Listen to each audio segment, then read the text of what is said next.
This is the Sound Co, and my name is Byron, and in this video, I'm going to chat to you about the most valuable thing that you can invest in for your recording studio and the future of your music career. Let's jump into the video.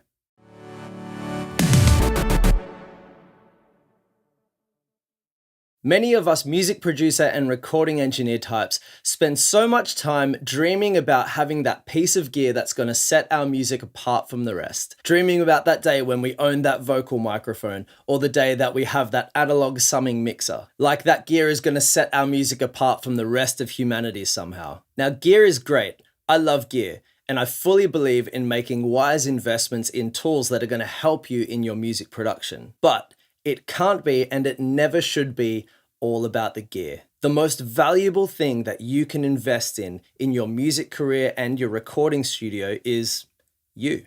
Now, I know what you're thinking. That's a really cheesy thing to say. And it is, but it's the truth. Gear is great, but without the proper knowledge, skills, and good taste, gear is just an expensive way to sound bad.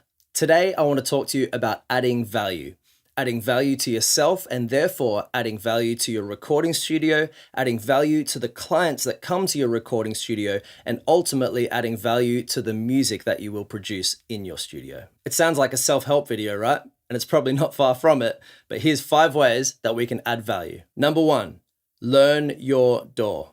I've been using Pro Tools for the last 13 years, and that's because that's what I started on at the beginning of my studies, and I've carried right throughout my recording career. Over those years, I've just become accustomed to it. I know it inside and out. I know the shortcuts and how to problem solve. I just know it kind of like I know an instrument. Knowing your DAW inside and out is going to add massive value, not only to you, but also to your client's time. You're going to be able to work faster, work smarter, and ultimately work more productively for your clients. Learn things like shortcuts. They're going to significantly cut down how long it takes you to do pretty simple tasks and also increase your workflow. Learn how to set up routing quickly in the program. Know how to bounce tracks and stems out really quickly. The reality is, time in a recording studio is precious to your clients, so don't waste their time by not knowing how your program works. And if you ever run into a little bit of unknown territory within your program, use resources like YouTube and Google to problem solve that and learn something new. Implement that in your next session. Take the time to learn your program. It's going to add massive value to you as a recording engineer,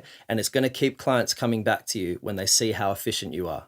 Number 2, learn some music theory. Now, don't switch off here or get angry at me in the comments. I'm not saying that you have to go out and get a music degree or that you have to go out and learn jazz theory, but I fully believe that us as music producers, as engineers, as mix engineers or songwriters, we should have an understanding of basic music theory. There's way too many musicians or music producers who don't understand how music is structured or the basic foundations of setting up a chord or a key. Now, if the idea of music theory sounds scary, first, chill.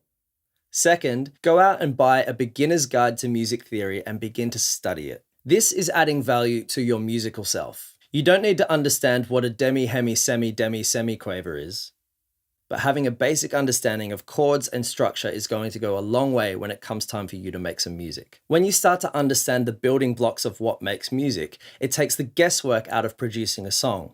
And when I say guesswork, wait a sec, wait. No, that's not it. I mean less fumbling around and more time actually knowing what you're doing. Learn how chords are structured. Learn how to recognize what key a song is in. Now, I'm sure the internet is already full of really great resources that you could go to on YouTube to learn music theory. Let me know in the comments below if you would like me to do a basic music theory video. I'm sure it wouldn't be the most exciting video in the world, but let me know if you'd like to hear something like that. Or hit the search bar on YouTube and I'm sure you're going to find some great resources pretty quickly. Number 3, learn how to take criticism, specifically constructive criticism. Now, here's a harsh reality that you'll need to understand. Most of the music that you make is never going to be heard. And nor should it, because a lot of the music that you're going to make isn't going to be very good. But don't let that discourage you and lose heart from your own progression and journey. It sounds harsh, but remember my point. Learn how to take constructive criticism. Developing your musical skills and abilities is a lifelong process, and it takes time and dedication to the craft. So don't expect to be the best straight away. Rather, see your first few projects as a foundation to the journey that you're on to get better and better over time. If I was ever to listen back to a mix that I did 10 years ago, say, I listen to it now and I go, the heck was I thinking? Why did I make those choices? How did I think that that was actually good? But thinking like that is actually a good thing because it shows that I have developed in my skills along the way.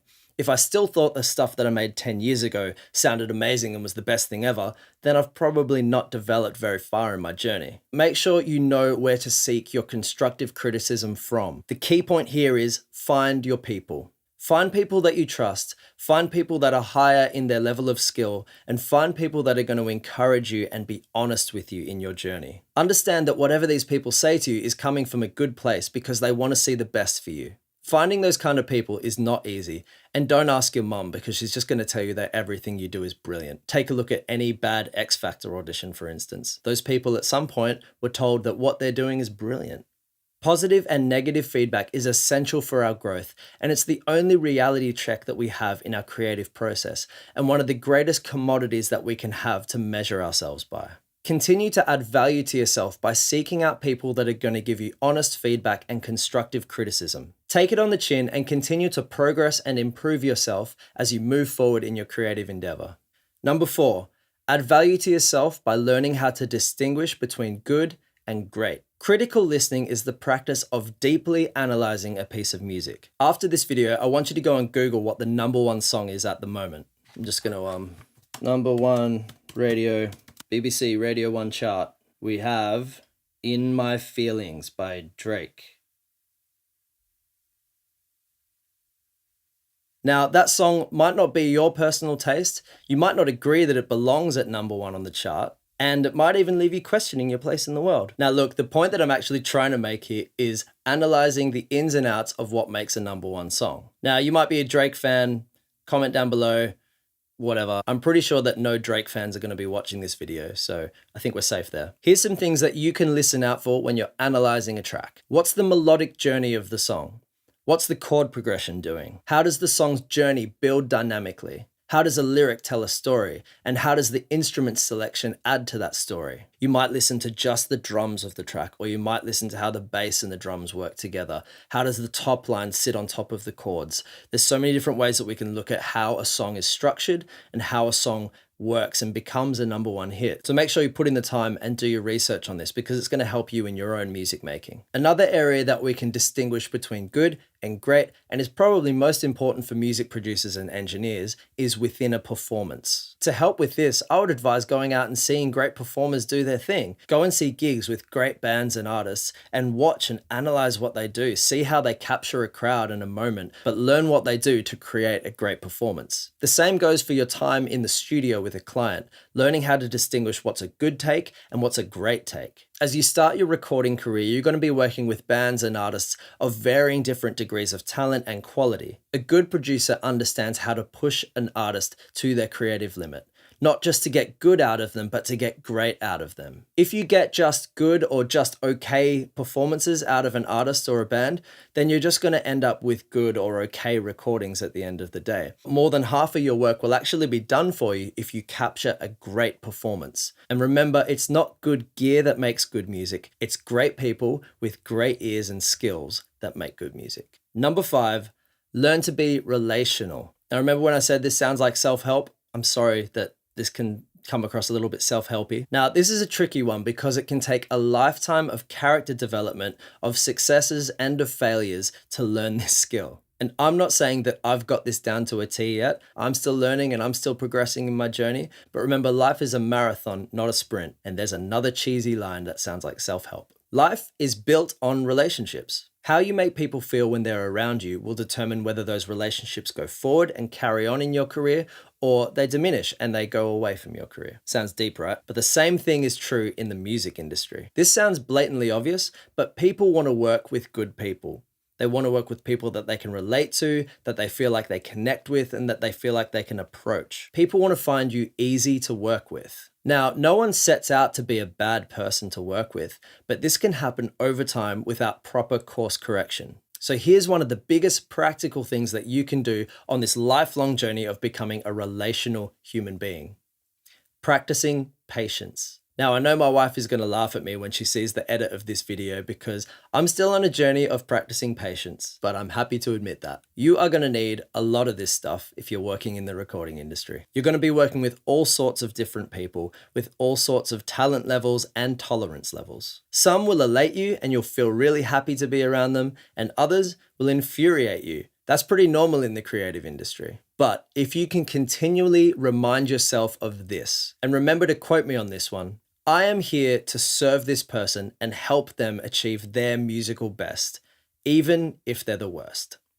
There's some days where you just have to put your head down, get the job done, and move on to the next one. And other days you might find that you creatively click with different people. Savor those moments where you find like-minded people and focus on maintaining good relationships with them going forward. Because the reality is they'll still be there with you if you continue to build good relationship with them. If you can approach every recording session and client that you have with the attitude of what can I learn from today, then going forward, your relationships and your skill level and the way you run your recording sessions is going to get better and better as you grow. Okay, that's it for this week. It's a little bit of a deep one, but if you've got any questions, thoughts, or comments, please write them down below. I'd love to hear from you. If you've enjoyed this video and you've got something from it, give it a thumbs up and make sure if you want to see more of this kind of content, hit subscribe and the notification bell so you get told when new content becomes available. Also, as a thank you for watching this video and sticking around to the end, I want to give you some free sample packs. If you head over to thisisthesound.co, there you can subscribe and get our free drum samples and synth instruments for Logic and Ableton Live. They sound great, make sure you get them in your music production. As always, keep making great music and we'll see you next time.